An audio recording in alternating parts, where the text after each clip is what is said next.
स्वस्ति नः पूषा विश्ववेदाः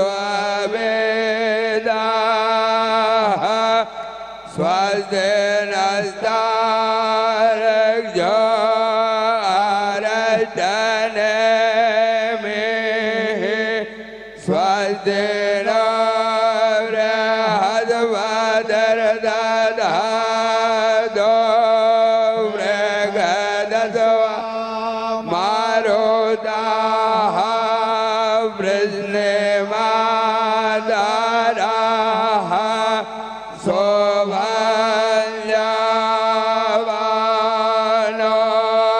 वेदधे गोजगमायाः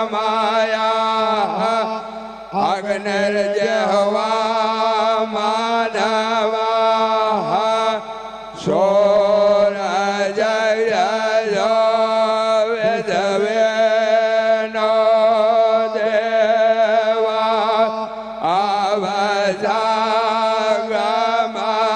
अवसागमाल्यः भद्रङ्कर्णेभिः श्रोणयाम देवा भद्रं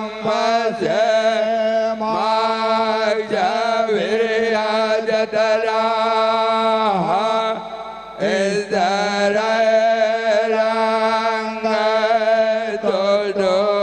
इतरैरङ्गतुष्टुवागो स्वस्तनो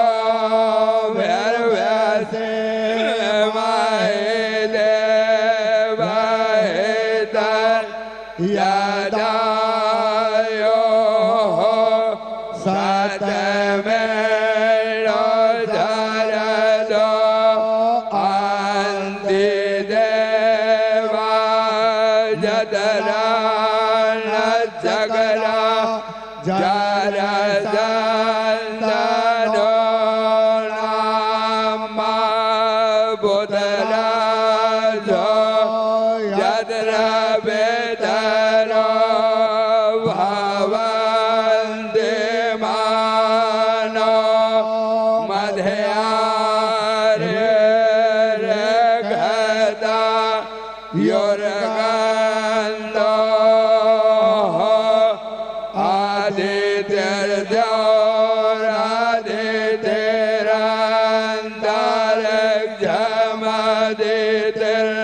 आदित्यर्जोरादित्यरन्तरिक्षमदितिर्माता सापेता साबुधराः विश्वे देवा आदितिः पञ्चजना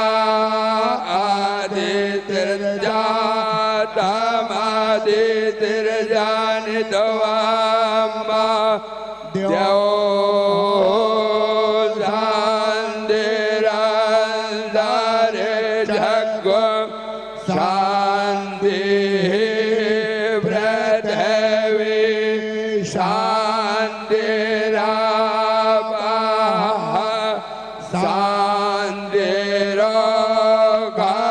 शान्तिरोगाधयः शान्तिः वनस्पतयः भागवत भैया पर पुष्प अर्पित करने के लिए हमारे राजेश गर्ग जी हैं, मोहन जी जोशी, जीतू श्री जी यादव, संजय भाई मनोज मित्तल जी, श्याम चौधरी जी, अजय अग्रवाल जी, चतुर भाई जी प्रजापति, परमानंद जी अग्रवाल, सर्वेश्वर जी अग्रवाल, राजा भाई शाह जी, हमारे कटनी दद्दा शिष्य मंडल से हैं मोहन केशरवानी जी, संजय गुप्ता जी,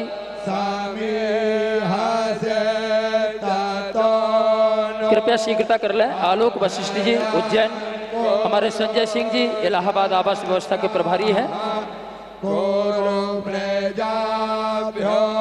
हमारे मुंबई दद्दा शिष्य मंडल के वरिष्ठ गुरु भाई आशुतोष राणा जी,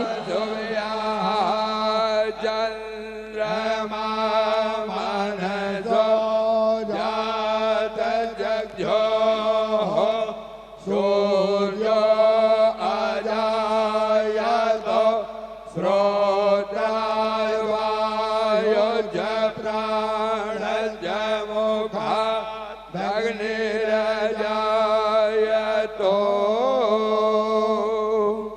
वंशी विभूषितकरानवनीहृदाभात् पीताम्बराय तरुणबिम्बफलाधरोष्ठात् पूर्णेन्दुसुन्दरमुखादरविन्दनेत्रात् कृष्णात् परं किमपि तत्त्वमहं न जाने। बर्हापीडं नटवरवपुः कर्णयो कर्णकारं बिभ्रदवासः कनककविसंवेजयन्तीं च मालां रन्ध्रान् वेणुरसुधररथया पूरयन् गोपवृन्दैर्वृन्दारण्यं सपदि हरणं प्राविशद्गीतकीर्तिं दौर्भ्यां व्रजन्तं व्रजमदनविवसन्तं ह्वालितः प्रोलसन्तं मन्दं मन्दं वहन्तं मुरलिमधुरं कृष्णचरणारविन्दे नीलाम्बुजश्यामलकोमलाङ्गं सीतासमारोपितवामभागं पाणौ महासायकचारुचापमो नमामि रामं रघुवंशनाथं मनोजवं मारुततुल्यवेगं जितेन्द्रियं बुद्धिमतां वरिष्ठं वातात्मजं वानरयूथमुख्यं श्रीरामदूतं शरणं प्रपद्ये। अतुलितबलधामं स्वर्णशैलाभदेहं दनुजवनकृशानुं ज्ञानिनामाग्रगण्यं सकलगुणनिधानं वानराणामधीशं रघुपतिप्रियभक्तं वातजातं नमामि। गुरुर्ब्रह्मा गुरुर्विष्णुर्गुरुदेवो महेश्वरः गुरुः साक्षात् परब्रह्म तस्मै श्रीगुरुवे नमः। अखण्डमण्डलाकारं व्याप्तं येन चराचरं तत्पदं दर्शितं तेन तस्मै श्रीगुरुवे नमः। त्वमेव माता च पिता त्वमेव बन्धुश्च सखा त्वमेव विद्या द्रविणं त्वमेव सर्वं मम देवदेव त्वमेव सर्वं मम देवदेव।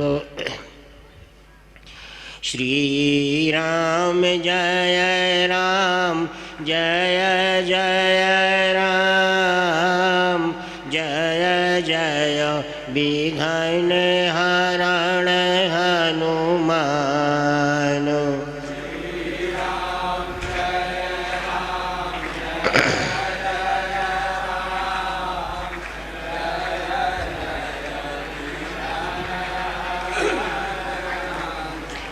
श्रीराम जय राम जय जय राम जय जय विघ्न हरण हनुमान।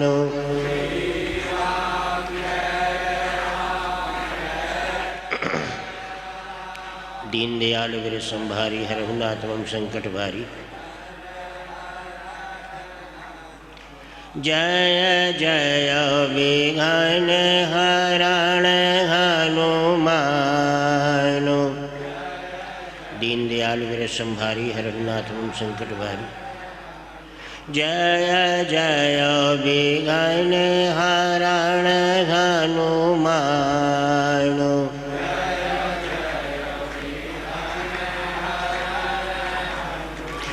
श्रीराम जय राम जय जय राम जय जय विघ्न हरण हनुमान।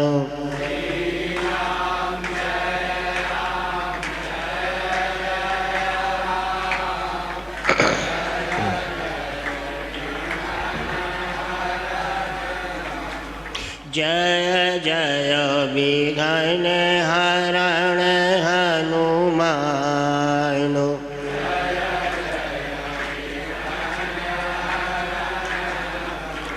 जय जय विघ्न हरण हनुमान।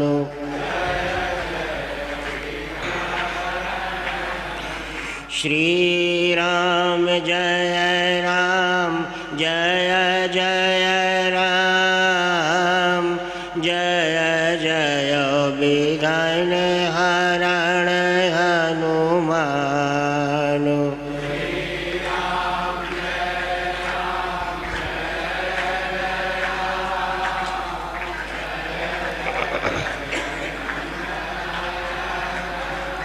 जय जय विघ्न हरण हनुमान।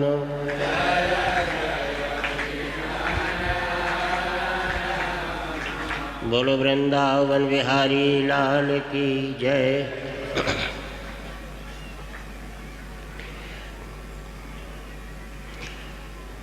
उपस्थित सर्वांतर्यामी कन्हैया जी, धर्म सम्राट परम पूज्य स्वामी कृपात्री जी महाराज, मंचासीन विद्वत परिषद, मातृस्वरूपा देवियों, धर्मानुरागी सज्जन वृंदो, सर्वप्रथम इस निमाड़ की पवित्र वसुंधरा को हम प्रणाम करते हैं।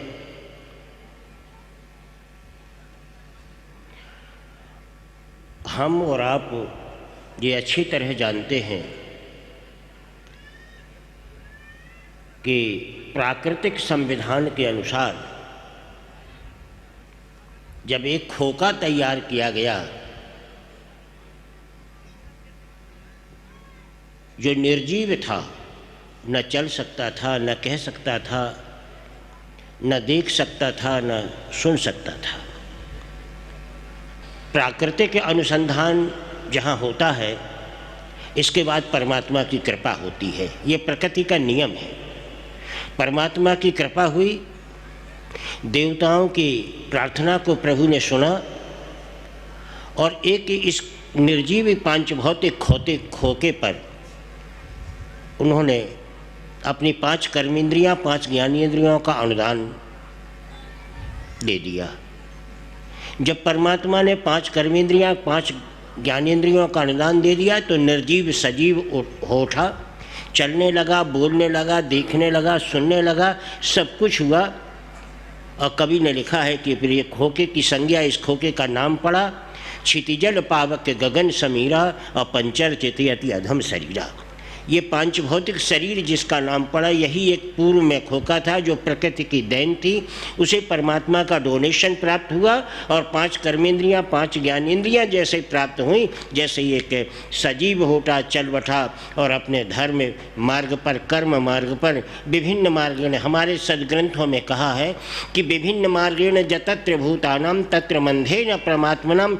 वो अपनी मंजिल खोजने लगा, अपने साध्य की तलाश करने लगा, अपने उपास्य की तलाश करने लगा, अपने पूज्य की तलाश करने लगा, यहाँ तक कि परमात्मा की तलाश के लिए मंदिर, मस्जिद और गिरजाघरों की दौड़ भी करने लगा। ये खोखा चलने लगा, सजीव हो उठा।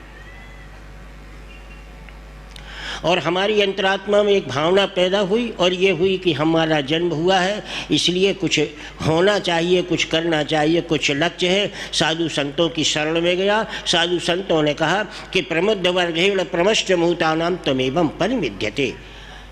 जब परमात्मा ने 5 कर्मेंद्रियों का, 5 ज्ञानेंद्रियों का अनुदान तुम्हें दिया है, तुम निर्जीव से सजीव हो चुके हो, तो तुम्हारे जीवन का एक लक्ष्य है, तुम्हारे जीवन का एक उपास्य है, तुम्हारे जीवन का एक आराध्य है और तुम्हारे जीवन का एक भगवान है। तो मनुष्य में हमारे सदग्रंथों में लिखा है कि मुंडे मुंडे मतिर्भिन्ना तुंडे तुंडे सरस्वती। जितने मुंड हैं, जितने मूड हैं, उतने ही के दिमाग में सरस्वती विराजमान रहती है। और यत्र कार्येण भवद्य भूतानाम तमेवं परिबध्यते। अपने अपनी मति के अनुसार, अपनी अपनी इच्छा के अनुसार अपने लक्ष्य को निर्धारित करके लोग उसकी तलाश करने लगे और उस तलाश में विभिन्न प्रकार का प्रामाण्य मनुष्य हुआ। एक मनुष्य उपासक बना, अपनी उपासना के माध्यम से उपास्य की तलाश करने लगा। एक मनुष्य आराधक बना तो आराधना के माध्यम से अपने आराध्य को। एक मनुष्य साधक बना जो साधन के माध्यम से साध्य को प्राप्त करना चाहता है। और एक मनुष्य भक्त बना जो भजन के माध्यम से अपने भगवान की कृपा को प्राप्त करना चाहता है। तो यत्र भूयेन प्रमष्ट भूतानाम तमेवं परिविश्यते। तो मुंडे मुंडे मतिर्भिन्ना तुंडे तुंडे सरस्वती। विभिन्न प्रकार के जनमानस ने अपने लक्ष्य, अपने उपास्य, अपने आराध्य, अपने भगवान की कृपा को प्राप्त करने के लिए मनुष्य आराधना करने लगा, उपासना करने लगा। यत्रम जाति मनष्ट भूतानाम तमेवं परिविद्यते। मनुष्य अपने लक्ष्य की ओर दौड़ पड़ा और लक्ष्य की ओर दौड़ पड़ा। दौड़ते दौड़ते यत्रम जातेन प्रमष्ट मंध्यानाम पैव बंधे न परमात्मनम, पर उनके समझ में ये आना चाहिए, लक्ष्य का प्रामाण्य होना चाहिए कि मनुष्य एक राहगीर है, मनुष्य कर्मवीर है, मनुष्य एक धर्मवीर है। तो एक कर्मवीर अपने लक्ष्य को प्राप्त करना चाहता है, लेकिन ये देखा गया है कि लक्ष्य की प्राप्ति मनुष्य को नहीं हुई, उपास्य की प्राप्ति नहीं हुई, आराध्य की प्राप्ति नहीं हुई, अपने भगवत कृपा की प्राप्ति नहीं हुई। तो कहने का तात्पर्य होता है कि यदि एक पूजक को पूजन के माध्यम से पूज्य की उपलब्ध नहीं हुई, एक भक्त को भजन के माध्यम से यदि भगवत कृपा प्राप्त नहीं हुई, तो यहाँ पर कहीं ना कहीं कोई विसंगति प्राप्त होती है और ये चिंतन का सवाल पैदा हो जाता है।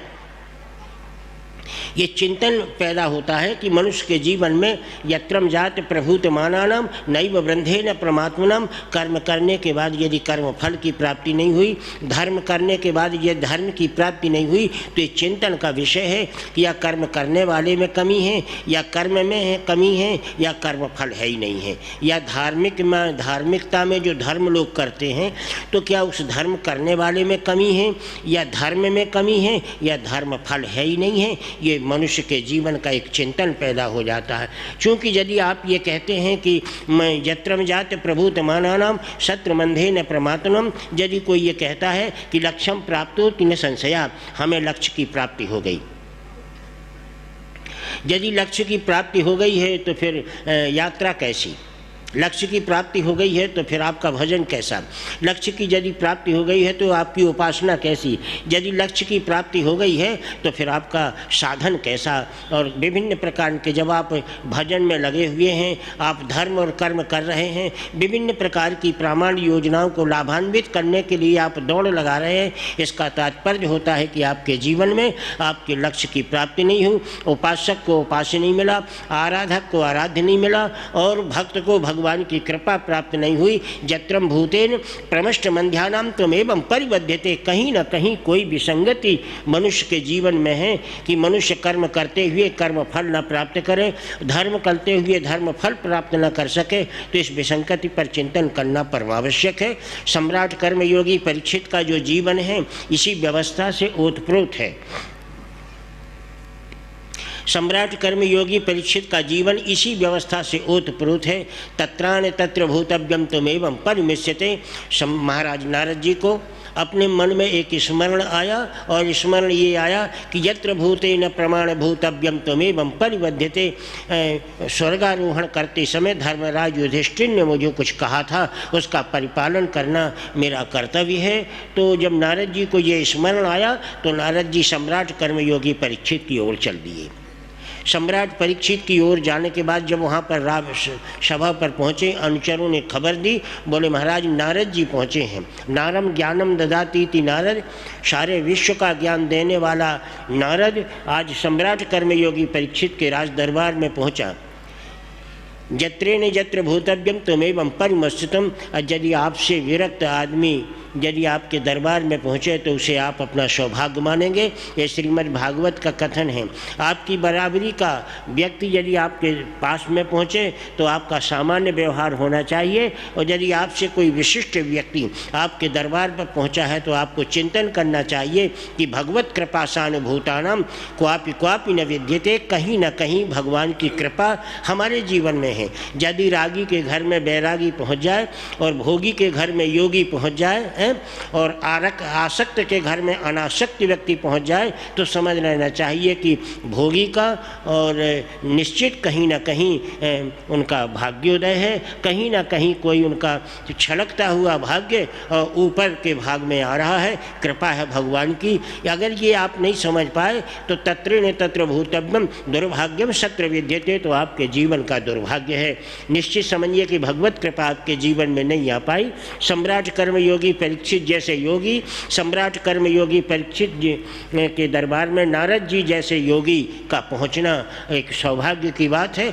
और अब इसे अपनी जो परमात्मा ने हमें 5 कर्मेंद्रियां 5 ज्ञानेंद्रियां जो दी हैं वो इसीलिए दिया है। भगवान ने 5 कर्मेंद्रियां 5 ज्ञानेंद्रियां इसलिए नहीं दी कि आपको सीधे भगवत बता देंगे कि कैलाश में शिव जी रहते हैं, क्षीर सागर में विष्णु जी रहते हैं और ब्रह्मलोक में ब्रह्मा जी रहते हैं, आप जाके दर्शन कर लो। ये अर्थ नहीं है आपकी कर्मेंद्रियों का, आपकी ज्ञानेंद्रियों का। आपकी कर्मेंद्रियों और ज्ञानेंद्रियों का केवल यही अर्थ है कि मार्गम अच्छिन्न मनश्च भूतानाम त्वमेवं परिदृश्यते। जिस मार्ग से आप जा रहे हैं उस मार्ग में आपको उपदेश देती हैं आपकी कर्मेंद्रियां और ज्ञानेंद्रियां कि वास्तव में मार्ग आपका मार्ग है या सुमार्ग है या कुमार्ग है। और मार्ग में जितनी भी जो बाधाएं हैं उन बाधाओं को दूर करने का प्रयास, उनको सद्बुद्धि आपके जीवन में देना कि आप इस मार्ग में इस प्रकार की व्यवस्था है, आप धीरे चलो। वह हमारे कर्मेंद्रियां ज्ञानेंद्रियों को ये उपदेश देते हैं और के शनै शनि प्रतियान्तु चो नई बंधे न क्रमात्मनम, शनै शनै मन धीरे धीरे। हमारी कर्मेंद्रियों हमारी ज्ञानेंद्रियां आपको उपदेश देती हैं कि शनै शनै प्रतियान्तु, धीरे धीरे चलो। अगर हम प्रश्न करते हैं कर्मेंद्रियों से और ज्ञानेंद्रियों से कि धीरे धीरे क्यों चलें, तो वह कहती हैं कि बाधा तत्रेण विद्यते। आगे चल के आपके जीवन में, आपकी जीवन यात्रा में बाधा है, स्पीड ब्रेकर है, धीरे चलो। कहीं यदि आपको मुड़ना पड़ेगा तो वहाँ पर विभिन्न प्रकार के साइन बोर्ड लगे हैं, उनको पढ़ के चलो। यदि आप भागते हुए जाएंगे तो आप स्पीड ब्रेकर की ठोकर से गिर जाएंगे और आप साइन बोर्ड भी ना पहुँच पाएंगे। इसका मतलब कि यदि आपका मंजिल आपकी राम धाम है तो धोखे से कहीं आप काम धाम को न पहुँच जाएं। ये व्यवस्था आपके जीवन में जुड़ी हुई है। जय श्री कृष्ण, जय श्री कृष्ण। और इस बाधा को बचाना अपने जीवन यात्रा में बहुत आवश्यक होती है। इसलिए सत्रेण तत्र भूतव्यम त्वमेवं परिवेश्यते। एक व्यक्ति अपनी मंजिल को प्राप्त करने के लिए बेहताशा दौड़ लगा करके जा रहा है। हमारे नारद पुराण में कहा है कि यात्रम जाति धावंतम धावंतम प्रतिधूयते, माने धावंत माने दौड़ता हुआ व्यक्ति अपनी मंजिल को प्राप्त कर लिया और एक बरगद के पेड़ के नीचे वो विश्राम करने लगा और ठहाका मार करके हंसने लगा। जब दूसरा व्यक्ति उस मंजिल पर पहुंचा, सुंदर वेशभूषा किए, पोशाक किए हुए, वो भी प्रसन्न हुआ। तो आने वाले व्यक्ति को ज्ञान हुआ कि बरगद के पेड़ के नीचे एक बैरागी बैठा है, एक साधु बैठा है, ये प्रसन्न है, ये हंस क्यों रहा है। कारण हुआ भोगी के मस्तिष्क में योगी के प्रति विचार प्रकट हुए। तो भोगी ने योगी से जाके पूछा कि आप इतने प्रसन्न क्यों हैं। तो उन्होंने कहा आज भी मुझसे आप पूछ रहे हो कि आप प्रसन्न क्यों हैं। बोले क्यों। बोले कि यत्रम जाते आराध्य मातानाम मदेयम प्राप्ते निसंशयः। मुझे मेरी मंजिल मिल गई, मेरा आराध्य मिल गया, मेरा साध्य मिल गया, मेरा उपास्य मिल गया, भगवत कृपा मुझे प्राप्त हो गई। तो उस व्यक्ति ने पूछा, भोगी ने योगी से पूछा, भोगी ने योगी से पूछा, रागी ने बैरागी से पूछा, निष्कामी ने कामी से पूछा। बोले क्यों। यत्रम भूत समद्य भूतानाम, तुम्हें मंजिल मिल गई। बोले मिल गई। तो वो ठहाका मार करके भोगी भी हंसने लगा। तो योगी ने पूछा भोगी से कि तुम क्यों हंस रहे हो। बोले तुम्हारे पागलपन पर हंस रहे हैं। बोले क्यों। बोले तुम अपनी मंजिल का नाम न क्या है। बोले हमारी मंजिल का नाम राम धाम है, तो वह इसलिए तो मैं हंस रहा हूँ कि ये जो तुम्हें दिख रही है, जिसे तुम श्रवण कर रहे हो, इस मंजिल का नाम काम धाम है। उस रागी के से उत्तर पर बैरागी बड़ा चकित हुआ। बैरागी ने कहा तो मैं तो बैरागी हूँ, ये कामधाम में पहुँच गया। बोले कि यत्र क्यों पहुँच गया। तो वो बड़े दुखी होकर के और नारद जी की शरण में गए। नारद जी से प्रार्थना की कि मैंने बहुत भजन किया, मैंने बहुत उपासना की, मैंने अपनी आराधना की, केवल एक अपनी मंजिल को प्राप्त करने के लिए, अपने आराध्य अपने उपास्य को प्राप्त करने के लिए, लेकिन मेरी समझ में नहीं आया कि मेरी मंजिल का नाम राम धाम है, मैं काम धाम को कैसे पहुंच गया। तो कवि ने कहा है कि इसलिए पीड़ा होती है, इसलिए हृदय में द्रवित भाव प्रकट होते हैं कि जहाँ राम तहाँ काम नहीं, और जहाँ काम नहीं राम, और तुलसी कबहू न रह सकहीं, रवि रजनी एक ठाम। जहाँ काम है वहाँ राम धाम की व्यवस्था प्रामाण्य नहीं हो पाती है। तो कवि ने जब ये कहा तो जहाँ राम तहाँ काम नहीं, जहाँ काम नहीं राम, जब ये व्यवस्था मन हुई तो योगी के मस्तिष्क में विकार विचार पैदा हुआ कि कहीं ना कहीं कोई विसंगति है। ये इसे उपदेश से आपके जीवन में भी ये बात समझ में आना चाहिए कि जब भी आप अपनी भौतिक यात्रा करें या अपनी आध्यात्मिक यात्रा करें तो अपनी मंजिल के स्वरूप का ख्याल आपके दिमाग में आना चाहिए, और अपनी मंजिल का ख्याल आपकी आत्मा में आएगा तो आप दूसरे की मंजिल पर प्रवेश नहीं कर पाएंगे, चूँकि आप बैरागी हैं, आप विरक्त हैं, और यदि आप भोगी हैं तो भोगी के हिसाब से अपनी यात्रा का प्रामाण्य करें। सम्राट कर्मयोगी परीक्षित के जीवन की तथा कथित कहानी यही है।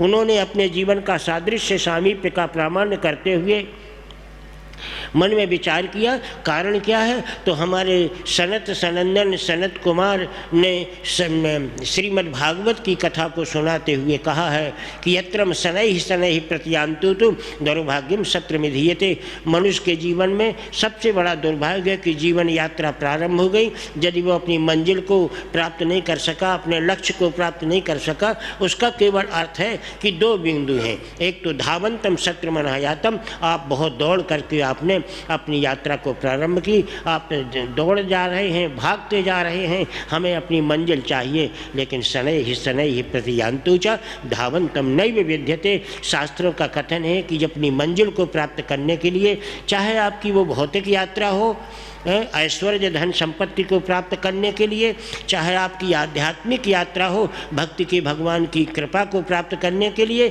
लेकिन शनैः शनैः प्रज्ञान्तु, धीरे धीरे चलें, धीरे धीरे देखें, धीरे धीरे कहें, धीरे धीरे श्रवण करना चाहिए।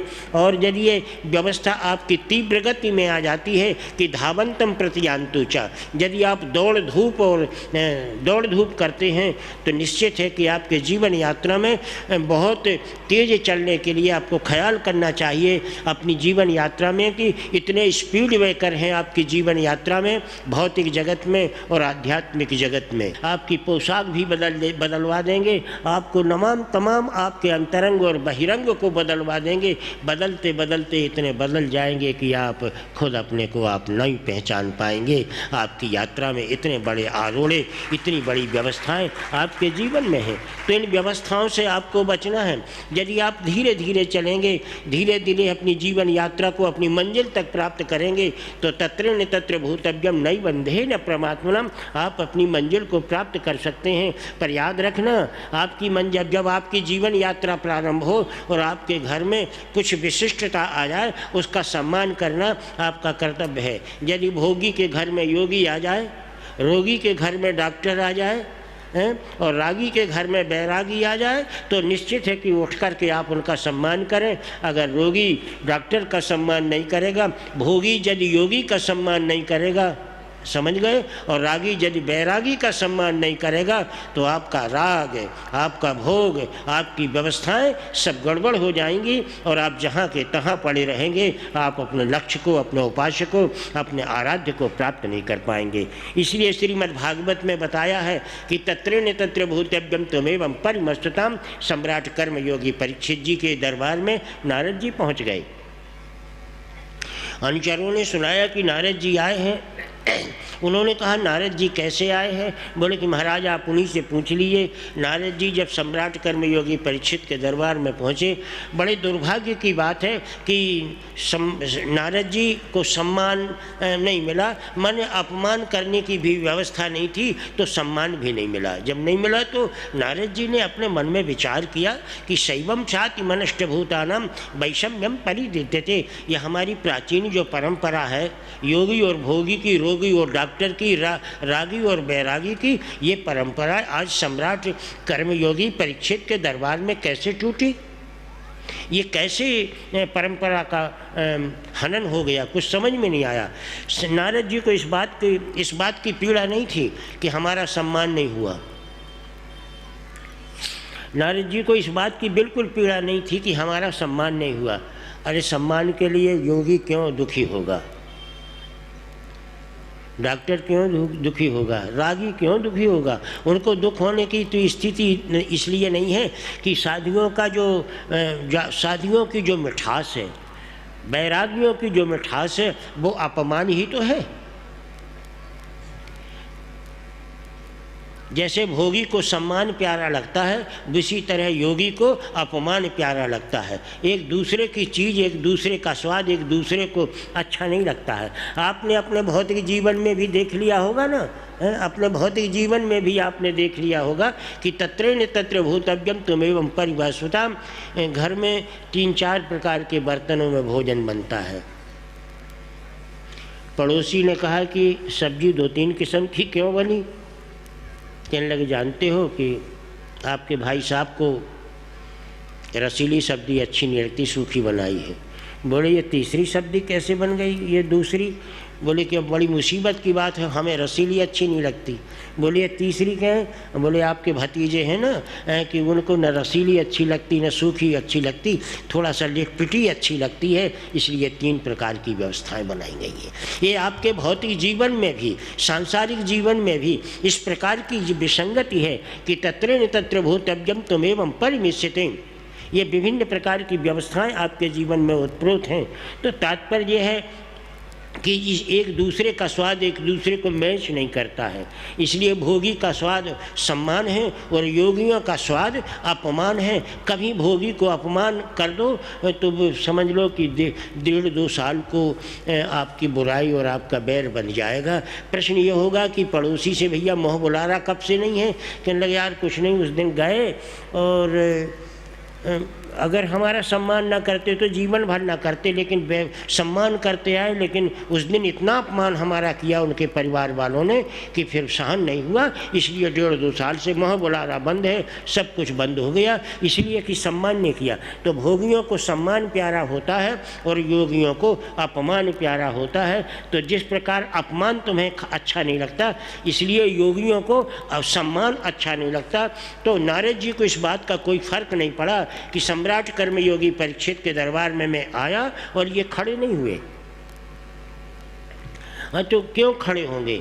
सत्रेण सत्र भूतव्यम परनेण प्रभायतम। जो भोगियों की मंजिल होती है वो एक होती है, योगियों की भी मंजिल एक होती है, लेकिन रास्ता अलग अलग होते हैं। भोगियों की जो रास्ता होती है वो नेशनल हाईवे से चलना चाहते हैं, ऐसी धर्मशालाओं में रुकना चाहते हैं जहाँ कोई असुविधा न हो। योगियों की जो राह होती है वो कंटकाकीर्ण मार्ग होती है और ऐसी जगह रुकना चाहते हैं जहाँ सुविधाएं न हो। योगी भोगी समद्ध भूतानाम समदबद्धेन क्रमात्मनम। तो सम्राट कर्मयोगी परीक्षित को योगी होने की स्थिति में उनको अपमान का कोई भय नहीं लगा, कोई दुख नहीं हुई, कोई पीड़ा नहीं हुई। सम्राट कर्मयोगी परीक्षित ने प्रश्न किया सुखदेव जी महाराज ने कि यत्रेण यत्र भूतव्यम त्वमेवं परिमिश्यताम। ये कथा कई प्रकार की है। कहीं सनत कुमार से नारद जी ने सुना, सनत कुमार ने ब्रह्मा जी से सुना, कहीं सम्राट कर्मयोगी परीक्षित ने सुखदेव जी महाराज से सुना। तो तत्रेण तत्र भूतव्यम त्वमेषं परिविद्यते।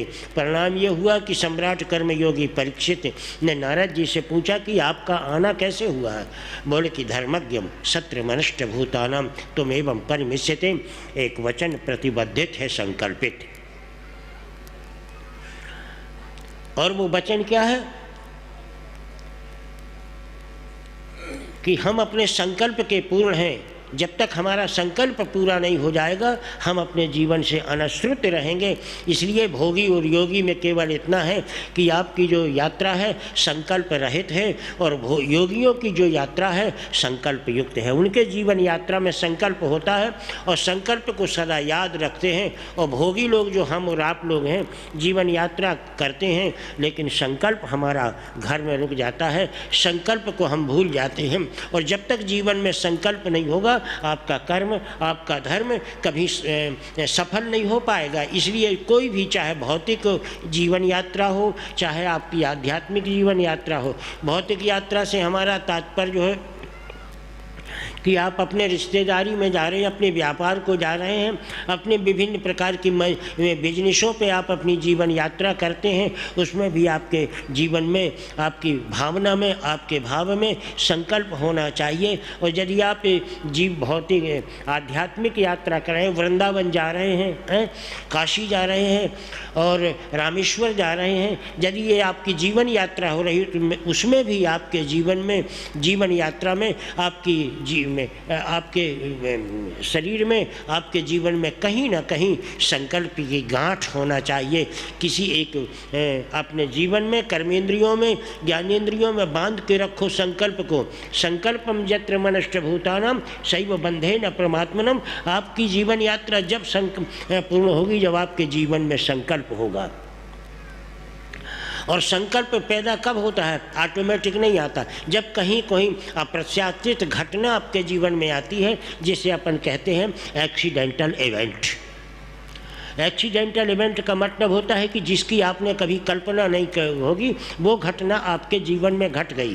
तो जब एक्सीडेंटल इवेंट आपके जीवन में आता है, अप्रत्याशित घटना आती है, तब संकल्प पैदा होता है। नाराज क्यों हो तुम? एक प्रसंग है। गिरिराज किशोरी पार्वती से शिवजी ने पूछा कि तुम नाराज क्यों हो? बोले नाराज क्यों ना हो? बोले क्यों? गिरिराज किशोरी पार्वती ने कहा कि संभूतम विश्व सत्तो सनाजातम चराचरण यश्व वंदते। सारा विश्व कैलाशवासी शिवजी को प्रणाम करता है और ये दो छोकरे जा रहे हैं, इनको तुम रोज रोज जितनी बार तुमने उनसे मुलाकात की उनको तुम प्रणाम कर रहे हो। शिवजी ने सोचा कि प्रियांगना ये तुम क्या रही? बोले हाँ मुझे दुख होता है। सब लोग तुम्हें प्रणाम करते हैं, सारे विश्व के लोग तुम्हें भगवान के रूप में प्रणाम करते हो, इन लड़कों की कोई हैसियत नहीं। बियाबान जंगल में पार्वती ने कहा कि कानने जत्र संभूत मानानाम, कानने जत्रेन संभूत मानानाम दौ बालकौ तत्र प्रभूयते। ये बियाबान जंगल में दो राजकुमार जा रहे हैं जिनको तुम प्रणाम करते हो आंख मूंद करके। हमें संदेह हो रहा है कि तुम्हारी भगवानगिरी में कहीं ना कहीं कोई अव्यक्तता है, कहीं कोई संदेह है। अरे बोल रही गिरिराज किशोर पार्वती मेरा काम है कि बियाबान जंगल में जो लोग मिले मैं उन्हें प्रणाम करूं। गिरिराज किशोरी पार्वती ने कहा कि ये झूठ बोल रहे हो, कहीं ना कहीं कोई अव्यवस्था जीवन में, इनको प्रणाम क्यों करते हो? जब भ्रम पैदा होता है तो संकल्प की शुरुआत हो जाती है जीवन में। लेकिन कब? जब अप्रत्याशित घटना जीवन में आती है तब। बोले अगर नहीं मान रही तो तुम जाके पूछ लो उनसे कि वो दो आदमी जा रहे कौन है। भ्रम पैदा हो गया, हम में तुम में नहीं, हम में तुम में नहीं। असितगिरी समम स्यात् कज्जल में सिंधु पात्रे सुरतर वर शाखा लेखनी पत्र मुर्वीम। ऐसे भोले बाबा के धर्मपत्नी गिरिराज किशोर पार्वती को भ्रम पैदा हो गया, और जब भ्रम पैदा हो गया तो भ्रम का भूत बाबा को भी सवार हो गया। उन्होंने कहा कुछ समझ में नहीं आता है कि सत्रेण सत्र भूतव्यम त्वमेवं परमस्यतम। भ्रम का निवारण होना चाहिए, जीवन में संकल्प होना चाहिए। बोले तुम जाके पूछ लो भाई, हम कुछ नहीं कह पाएंगे। बोले तुम प्रणाम क्यों करते हो? बोले प्रणाम की बात छोड़ दो, तुम खुद ही जाके पूछ लो। बोले ठीक है मैं जा रही हूँ। जब गई तो हमारे दो राजकुमार जो घूम रहे थे वो कोई दूसरे नहीं थे, वो नीलाम्बुजस्यामल कोमलांगम सीता समारोपित वाम भागम और पाड़ महासायक चारु चापम नमामि रामम रघुवंशनाथम। ये हमारे परमात्मा थे, वो राम थे। दोनों बालक वो साधारण नहीं थे, हाँ अयोध्यापति के राजकुमार थे। हाँ तो वो भी समझ गए सब। योगी योगी की भाषा समझता है, भोगी भोगी की भाषा समझता है। समझ गए वो, और वो थोड़ा झुरमुट में चले गए। और जब झुरमुट में चले गए, छोटे छोटे पत्ते पेड़ों की आड़ में हो गए। गिरिराज किशोर पार्वती ने भी शिवजी की तरफ देखा, बोले कि अब हमें अच्छा मौका है, अब हम भी बन रहे। और वो तुरंत उनने चुटकी बजाई और चुटकी बना करके बदल गए। याद रखो अपनी भौतिक जीवन यात्रा में अगर गृहस्थ आश्रम को पवित्र करना है तो जब भी पत्नी के मस्तिष्क में या पति के मस्तिष्क में किसी प्रकार का भ्रम पैदा हो उस समय आड़ मत लेना, किसी ओट मत लेना। अगर आड़ और ओट चोट आपके जीवन में आ जाएगी तो आपके पत्नी का भ्रम और आपके पति का भ्रम बढ़ता जाएगा और इतना असाध्य पेड़ होता जाएगा, फिर उसको किसी कुल्हाड़ी से उसको काटा नहीं जाएगा। इसलिए प्रत्यक्षम यत्र मनः जातम परोक्षम नैव विद्यते। इसलिए अपनी व्यवस्थाओं को प्रत्यक्ष में हल करना, उसको परोक्ष नहीं करना, व्यवस्था हो गई, अड़ गई। और जब देख लिया पार्वती ने कि शिवजी हमको दिख नहीं रहे, और जब शिवजी नहीं दिख रहे तो फिर हम अब कुछ भी कर लें। ये भौतिक जीवन की बड़ी विचित्र यात्रा है।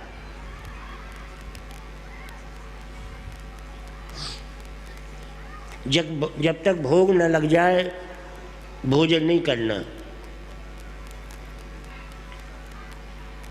पत्नी को भूख लगी थी, बोले तो ठीक है भोग लग जाएगा, पहले पूजा की तो तैयारी करो। पत्नी ने पति से कहा। पति तुरंत अपना लाव लसकर लिए और मंदिर की तरफ, जहाँ बना था दरवाजे में, मंदिर की तरफ गए। आड़ मिल गई, जहाँ पर आड़ मिल गई भोजन करना प्रारंभ कर दिया। भोजन कर लिया, भोग लगा नहीं।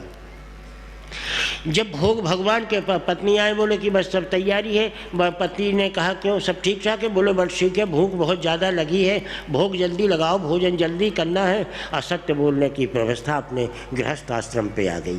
तत्र न तत्र जीवव्यम त्वमेवं परिविद्यते। भोग नहीं समझ सका, पति नहीं समझ सका कि भोग के पहले भोजन हो गया है। और जब भोजन भगवान के पास भोग लगाने के लिए पहुंचा तो बांके बिहारी ने भोग ही नहीं खाया। जब बांके बिहारी ने भोग नहीं खाया तो राधा जी ने पूछा कि भोजन क्यों नहीं कर रहे? बोले वो शिष्टम जाति मनुष्य भूतानाम नैवम चकार विधीयते। झूठे भोजन को हम कभी खाते नहीं हैं, इसलिए लोगों ने झूठा करके हमारे पास भेजा है। तो वहाँ तो जाएगा, वो तो सब देखता है ना। ये तुम्हारा हमारा भ्रम है कि वो कुछ देखता नहीं है। इसलिए हम पापमय गली में जाते हैं, पुण्यमय गली में जाते हैं, असद मार्ग में जाते हैं, शन मार्ग पर जाते हैं, केवल इनसे चोरी करके। एक गुरु महाराज का चेला था, बिगड़ा हुआ था। बहुत दिनों के बाद गुरु महाराज के दरबार में पहुंचा कि बोले बेटा सब ठीक ठाक है, सुधर गए हो? हाँ। बोले गुरु महाराज सुधर तो गए हैं, कभी कभार चोरी कर लेते हैं, बस सब आदतें छूट गई हैं, केवल चोरी करने की आदत है। बोले साले पकड़ जाओगे तो फिर क्या होगा? कहने लगे महाराज इतना तो सीख लिया है हमने। बोले क्यों? बोले कि अधरतिया के बाद गुरु महाराज के कान में लग के जजमान ने कहा कुछ हिस्सा आपको भी देते जाएंगे, जुआ मुआ सब बंद हो गए, लेकिन चोरी भर है वो करने दो। और फिर चोरी की कोई मतलब नहीं, आपका परसेंटेज भी रहेगा उसमें, कहीं कोई दिक्कत नहीं महाराज। तो बोले कोई देख लेगा तो? बोले कि अधरतिया के बाद हम चोरी करते हैं, जब सारे लोग सो जाते। गुरु महाराज हंसने ठहाका मार के, बड़े विशाल गुरु महाराज थे, बड़े पहुँचे हुए गुरु जी थे। उन्होंने कहा बेटा एक बात कहें? बोले कहो। बोले तुम चोरी जब करते हो जब सब लोग सो जाते हैं, कोई देख नहीं पाता है? बोले जी हाँ। तब गुरु महाराज ने कहा कि बोले पृथ्वी तल के भोंय रे, बोले पृथ्वी तल के भोंय रे, और संभल के करियो काम, बोले कि दीन बंधु सब देखता, बोले आठों पहर तमाम। ये बैठा है, ये कभी सोता नहीं है। दीन बंधु सब देखता, आठों पहर तमाम, वो आठों पहर देखता है, वो कभी सोता नहीं है। अब तुम चोरी करने का वक्त है। जब उसको ये ज्ञान हो गया तो उसने असत काम छोड़ दिया, चोरी करने छोड़ दिया, सन्मार्ग पर प्रवेश हो गया। सम्राट कर्मयोगी परीक्षित के जीवन में यही कुछ व्यवस्था थी। तो कहने का तात्पर्य है कि संभूतम सत्र मनष्ट भूतानाम तैव बंधे न परमात्मनम। भ्रम के बाद संदेह पैदा होता है, और हुआ भी यही।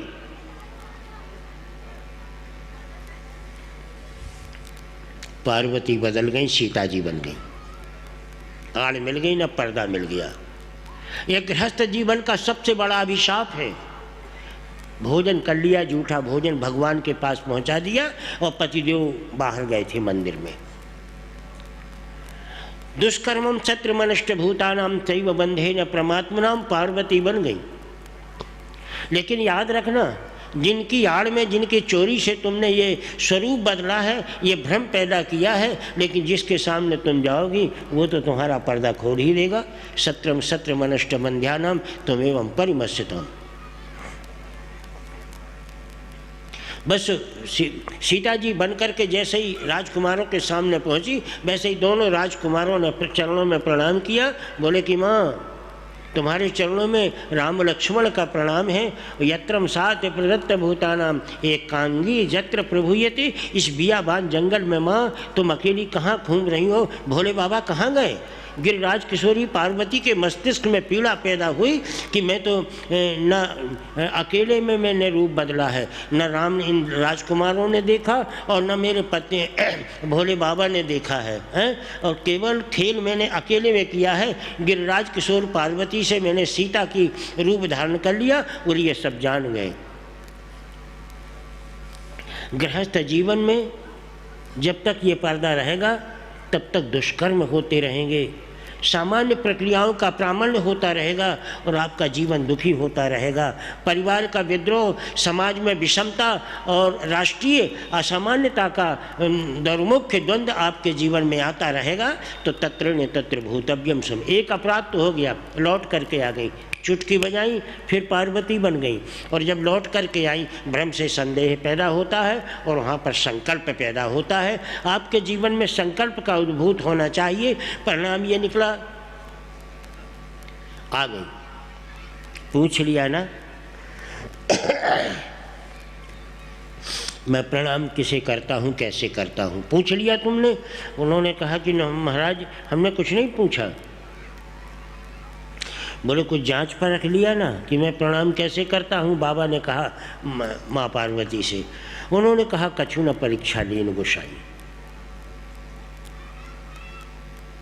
फिर असत्यवादन हुआ। अगर एक पहाड़े की मात्रा अक्षर से झूठ बोले, एक पहाड़े की मात्रा अक्षर से झूठ बोले और एक गृहस्थ आश्रम के पहाड़े की नारी अपने पति से झूठ बोले, कल्याण होगा? सर्वथा असंभवो जाता नैवा सन्ने न प्रमीयताम। पार्वती ने कहा कि कछु न परीक्षा लीन गोसाई। वाल्मीकि की पार्वती अपने वाल्मीकि के शिव जी ने कहा कि यात्रा प्रणम्य सुखद्यमाना नाम। वाल्मीकि के शिव जी ने तो केवल इतना पूछा कि यात्रा आपकी ठीक रही? तो वाल्मीकि की पार्वती ने कहा कि कृपा वरोति प्रांजलम, आपकी कृपा से सब ठीक रहा। ये तो वाल्मीकि की पार्वती, वाल्मीकि के शिव जी की कथा है। लेकिन जब रामचरितमानस में आएंगे तो रामचरितमानस के शिव जी ने केवल यही प्रश्न किया कि सब ठीक है, देख लिया तुमने? हाँ, बोले कि हाँ देख लिया है, लेकिन कछु न परीक्षा लीन गोसाई। हैं? बोले तुमने कुछ नहीं? बोले कछु न परीक्षा लीन गोसाई। अपनी असत्यता मानव जीवन में स्वयं प्रकट हो जाती है। तुम्हें जरूरत क्या थी माता जी को कि कहने की कि कछु न परीक्षा लीन गोसाई? लेकिन भोले के कर्मण्य प्रवृत्ति को और त्रैलोक्यदर्शी परिभाषा को भोले की समझती तो ये न कहती। बोले कछु न परीक्षा लीन गोसाई। बोले और क्या किया? बोले कीन प्रणाम तुम्हारे उनाई। जैसे तुम प्रणाम करते हो वैसे ही मैंने उन दोनों राजकुमारों का प्रणाम किया। तब शंकर देखियो। अब यहाँ पर समझ लें, तब शंकर, भ्रम जहाँ आपके जीवन में आएगा वहाँ संकल्प का उद्भूत होगा। तब शंकर देखे उधर ध्याना और सती जो कीन मरम सब जाना। तब शंकर जी ने ध्यान रख करके देखा कि सती जो ने कीन मरम सब जाना, और जब देखा कि सब कुछ जान गया, अब आइए आगे चलें। तो शिव संकल्प कीन मन माही, शिव संकल्प कीन मन माही कि यही तन भेंट सती सन नाही। उनने अपने जीवन में एक संकल्प ले लिया और कि यही तन भेंट सती सन नाही। और जब संकल्प का प्रामाण्य प्रभूत हो गया तो उनकी आराधना में, उनकी भावना में, उनके भजन में, उनकी उपासना में संकल्प आ गया। तो याद रखें, आपके भौतिक जीवन में भी, आपके भजन में, आपकी उपासना में, आपकी जीवन यात्रा में, आपकी भौतिक आध्यात्मिक जीवन यात्रा में संकल्प का होना बहुत जरूरी है। संकल्पम शैव मनष्ट भूतानाम शैव बंधेन परमात्मनम। संकल्प भ्रम से होता है। योगी का भ्रम, भोगी का भ्रम, जब दोनों मिक्सचर हो जाते हैं, दोनों सम्मिलित हो जाते हैं तो वहाँ एक बहुत बड़ा विशाल वृक्ष पैदा होता है जिसे संकल्प कहते हैं। और संकल्प के साथ आपका भजन, आपका पूजन, आपका जीवन यदि आपका जुड़ जाता है तो आपकी जीवन यात्रा सफल हो जाएगी। कहने का तात्पर्य है कि सम्राट कर्मयोगी परीक्षित जी कि दरबार में नारद जी तो पहुंच गए थे। बोले आपका आगमन कैसे हुआ? तो उन्होंने बताया था कि संकल्पम सैव, मेरे जीवन में एक संकल्प था और मैं संकल्प को छुड़ाने के लिए आया हूँ। संकल्प क्या था? बोले आपके पितामह जब स्वर्गारोहण करने लगे तो उन्होंने मुझे एक वचन दिया था, संकल्प दिया था और संकल्प कराया था, और वो ये था कि हमारे आगामी आने वाली पांडव वंशावतंश की पीढ़ी कहीं कुमार्ग पर न जली जाए, इसका रक्षा करना आपका कर्तव्य है। बीच बीच में आप उपदेश देते रहेंगे, मार्गदर्शन देते रहेंगे, कहीं हमारी औलाद, हमारे आगे आने वाली पीढ़ी यदि कहीं भूल जाए तो आप एक साइन बोर्ड बन कर के जीवन में खड़े हो जाना कि वो कुमार्ग पर न जाए, आप खड़े हो जाना। जीवन में याद रखना, हाँ, साइन बोर्ड हमारे जीवन में, जीवन यात्रा में, संत हमारे जीवन यात्रा में साइन बोर्ड हैं। वो बता देते हैं कि केन मार्गेण गंतव्यम और केन मार्गेण न गंतव्यम, किन मार्ग से जाना चाहिए और किस मार्ग से नहीं जाना चाहिए। तो संत हमारे जीवन के साइन बोर्ड हैं। सम्राट कर्मयोगी परीक्षित ने कहा कि मैं साइन बोर्ड में आया हूँ आपको उपदेश देने के लिए। ठहाका मार करके अगल बगल के लोग मुस्कुराने लगे, हंसने लगे बड़े जोर से। सम्राट कर्मयोगी परीक्षित जी मुस्कुराने लगे। एक आपके भौतिक जीवन में प्रक्रिया होती है, यदि आप बहुत बड़े भौतिक आदमी हैं, भोगी हैं, धन संपत्ति की आपके जीवन में कोई कमी नहीं है, और एक आप हैं, अगर आप योगी हैं कि आप जहाँ पर खड़े हैं वहाँ 10-20 आदमी चमर डुलाते हैं, आपको जय जयकार आपकी बोलती हैं, आप ऐसे विराट योगी हैं। दो प्रकार के व्यक्ति हैं, योगी और भोगी। अब यहाँ पर योगी और भोगी के जीवन में मस्तिष्क आवे, जहाँ लोग आपको, आपके अगल बगल के लोग, भोगी के अगल बगल के लोग जोर से हंसने लगें तो आपको मुस्कुराहट पैदा होगी। This is the greatest experiment of the our life, हमारी ज़िंदगी का एक प्रयोग है। अगर आपके प्रशंसक लोग मुस्कुराने लगे, वो जोर से ठहाक आपके किसी प्रसंग पर, जो आपके अगल बगल खड़े हैं वो ठहाका मार के हंसने लगे, और अगर आप मुस्कुराने लगे तो आप समझ लीजिए कि आपके भौतिक जीवन का पतन का समय आ गया है और आप किसी गर्त में गड़ने वाले हैं, आपका विनाश की स्थिति समझ में आ रही है। इस तथ्य को सदा जीवन में ख्याल रखना। अगर दो भी आदमी आपके नौकर चाकर आपके अगल बगल है और अगर वो जोर से हंसने लगे किसी बात पर, तो आपको मुस्कुराहट आ गई कि हमारे बहुत से लोग, हमारे प्रशंसक हंस रहे हैं, और आपको अगर मुस्कुराहट आ गई, आपके पतन का समय आ गया। ये भोगी का जीवन है। इसलिए इसी प्रकार भोगी का जीवन है, योगी का जीवन है। यदि आपके फॉलोवर हैं, आपके प्रशंसक हैं, चेला चपाटे आपके बहुत हैं और आपकी जय जयकार भयंकर रूप में आपके करते हैं, तो समझ लीजिए योगी के समय का पतन आ गया। तत्रेण तत्र भूतव्यम त्वमेवं परिमर्शताम जत्राम मार्गेण प्रशस्त मार्गाणाम त्वमेवं परिदृश्यते।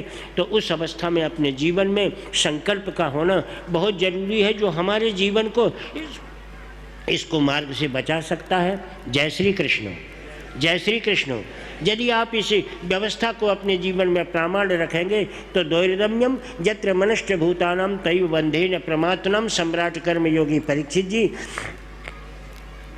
के अगल बगल के लोग ठहाका मार के हंसने लगे। सम्राट कर्मयोगी परीक्षित मुस्कुराने लगे। बोले क्या उपदेश देने आए हो बाबा? बोले कि यही कि बियाबान जंगल में क्षत्रिय धर्मानुसार यदि आप शिकार खेलने के लिए जाएं और वहाँ पर यदि कोई सब पशु पक्षियों का वध करो, लेकिन गर्भवती कोई वनचारिणी मिल जाए तो उसका वध नहीं करना। तब तो हंसने लगे अनुचर लोग और सम्राट कर्मयोगी परीक्षित जी मुस्कुराने लगे। अगल बगल के लोगों के हंसने पर आपकी मुस्कुराहट आपके पतन का रास्ता है। ऐसा रास्ता नहीं है कहीं फिर रुक भी नहीं पाओगे, हाईवे रास्ता है।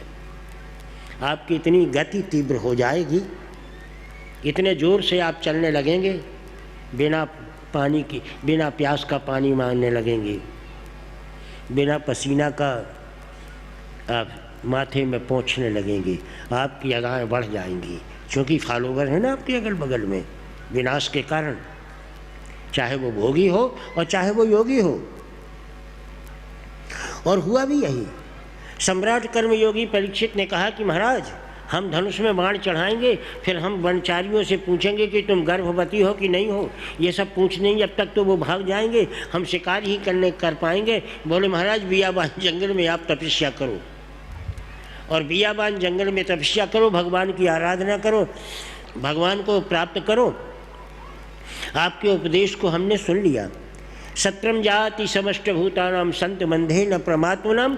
जीवन में यत्रम जात प्रभुतमानानाम, जीवन में या तो संत के समागम में आप आओ ही नहीं, बहुत अच्छी बात है। और यदि संत के समागम आपके जीवन में, आपके जीवन में कोई भी साधु संत भिखारी आपके दरबार में आता है, तो यत्रम जात विशिष्ट मानानाम, आपके जीवन में कहीं ना कहीं कोई विशिष्टता है, ऐसा आप समझ लो। आपके जीवन का भौतिक जीवन की यात्रा और आपके आध्यात्मिक जीवन की यात्रा में कहीं कोई प्रोग्रेस होने वाली है, कहीं कोई उन्नति होने वाली है, ये आप समझ लेना। और उस समय पर आपको सतर्क होने की ज़रूरत है, जबकि आपके कर्म में, आपके धर्म में, आपकी कर्मेंद्रियों में, आपकी ज्ञानेंद्रियों में यदि संकल्प है तो आप सतर्क हो जाएंगे, आपका ज्ञान, आपका विवेक उद्भूत हो जाएगा और घर में आए हुए संत का सम्मान आप करेंगे भोगी जीवन में, और आपका जीवन सफल हो जाएगा। सम्राट कर्मयोगी परीक्षित ने ये सब कुछ नहीं कर पाए, और जब नहीं कर पाए हैं तो बोले कि ठीक है, अब हम जा रहे हैं। योगी वापिस हो गया। योगी हो चाहे नकली हो, आपके दरबार में एक तो आए ना, एक तो आप कभी योगियों के यहाँ जाओ ही ना, दाल बहुत टेढ़ी है रास्ता। और यदि आपके इसको ख्याल करना जीवन में, कभी योगी के दरबार में आप जाना नहीं, किसी संत के पास नहीं जाना। और यदि संत आपके दरबार में आ जाए, आपके दरवाजे में आ जाए, तो उसका कभी अपमान भी नहीं करना। तो यदि आप एक साधु या भिखारी का अपमान यदि आप नहीं कर पाएंगे, तो आप 100 साधुओं के यहाँ जाकर के प्रणाम करने का प्रतिफल और पुण्य लाभ आप कर लेंगे। और यदि आप एक दरबार में आने वाले साधु और संत का अपमान नहीं हुआ तो। जी हाँ, जय श्री कृष्ण। और 100 बार वृंदावन गए, और वृंदावन में घूमने वाले, तीर्थों में घूमने वाले साधुओं का सम्मान करते रहे, दान पुण्य करते रहे। और यदि आप घर में आए और घर में कोई भिखारी आया और आपकी आदत है ना, अरे महाराज जाओ, अभी कल ही तो वृंदावन से आए हैं, रामेश्वर से, दान दे देते, अब तुम आ गए बड़े थे हमारे यहाँ मांगने के लाने। जाओ आगे वाला घर देखना। आगे वाला घर देख लिया, तुम नहीं समझ पाए कि ये साधु कौन था। अरे जहाँ तुम वृंदावन गए थे ना सम्मान करने के लिए, बांके बिहारी के दर्शन करने के लिए, तो वृंदावन की भावना को और तुम्हारे घर में आने के, वृंदावन में तुम गए थे, तुम्हारी भावना कैसी थी, और घर में आकर के तुम्हारी भावना कैसी थी, इस एग्जामिनेशन के लिए परमात्मा बांके बिहारी स्वयं आए हैं। तुम समझ नहीं पाए और तुमने कह दिया जाओ जाओ दूसरा दरवाज़ा देखना। जब आगे गए तो उन्होंने कहा कि लोगों ने पूछा कि क्यों दुखी क्यों हो, कहने लगे दुखी हंस क्यों रहे हो। बांके बिहारी ने कहा तो इसलिए रहे कि वृंदावन के भाव में और घर के भाव में अंतर बहुत है। वृंदावन में भी मैं वही था और इनके घर में भी दरवाजे पर भीख मांगने के लिए आया था, वो भी मैं ही बांके बिहारी हूँ, लेकिन पहचान और भाव में अंतर आ गया। ऐसे भक्त को कभी भगवत कृपा प्राप्त नहीं होगी। यत्रम जात प्रभुतमानानाम शैव बंधेन परमात्मनाम। अगर साधु का सम्मान करना सीखा है तो वृंदावन में भी करो और अपने घर में भी करो। दोनों को साधु का सम्मान करना सीखोगे, आपके संकल्प में सुदृढ़ता परिपक्वता आएगी। सम्राट कर्मयोगी परीक्षित को प्रमाण हुआ और बियाबान जंगल में एक शिकार खेलने के लिए गए। बियाबान जंगल में शिकार खेलने के लिए एक हिरणी के ऊपर बाण चला दिया। हिरणी गर्भवती थी, गिर गई, उसके आंखों से अश्रुधारा प्रवाहित होने लगी। सम्राट कर्मयोगी परीक्षित ने उसके पेट में बाण को गुलेचा। बोले मृत्यु मुखे समन्य भूतानाम कथम दुखम प्रवीयते। मृत्यु के समय कैसा दुख होता है। हिरणी ने आंख उठा करके देखा तो उन्होंने समझ में आई कि आपने मुझे बाण मारा है। कहा मैंने ही मारा है। उन्होंने कहा सम्राट मृत्यु के समय पर दुख कैसा होता है, इसलिए मेरे आंसू नहीं आ रहे। आंसू तो आ रहे तेरे पागलपन पर, तेरे अविवेक पर। बोले क्यों? बोले कि तूने मुझे मारा है ये बात ठीक है, लेकिन मेरे गर्भ में पलने वाले निरीह बालक का तुमने वध किया है, ये तुम्हारा बहुत बड़ा अपराध है। मैं पतिव्रता हिरणी हूँ और मृत्यु में कैसे दुख होगा ये तुझे मालूम होगा। जा, चला जा यहाँ से। सम्राट कर्म योगी परीक्षित के मस्तिष्क में पीड़ा तो जरूर आ गई, पीड़ा हो गई, कर्मेंद्रियां ज्ञानेंद्रियां द्रवित हो गई, पिघल गई। कुछ मन में दुख हुआ कि कहीं ना कहीं कोई भूल होती है। अगर आपके जीवन में संकल्प नहीं होगा तो जीवन भर आपके जीवन में पद पद पर अपराध और भूल होते रहेंगे। संभालो उसको। सम्राट कर्म योगी परीक्षित जी आयु दुखी थे, रास्ते में मार्ग मा छिन्न मन हयातम पिपासा तत्र विवादिते। उनको प्यास लगी और भूख लगी। बियाबान जंगल में पानी कहाँ रखा है, देखा तो एक बियाबान जंगल में कुटी थी, पर्णकुटी थी। जाके देखा तो एक साधु वहाँ पर विराट तप में लीन था। अनुचरों ने जाकर के देखा तो बोले बहुत आवाज़ लगाई, लेकिन साधु की समाधि नहीं जगी।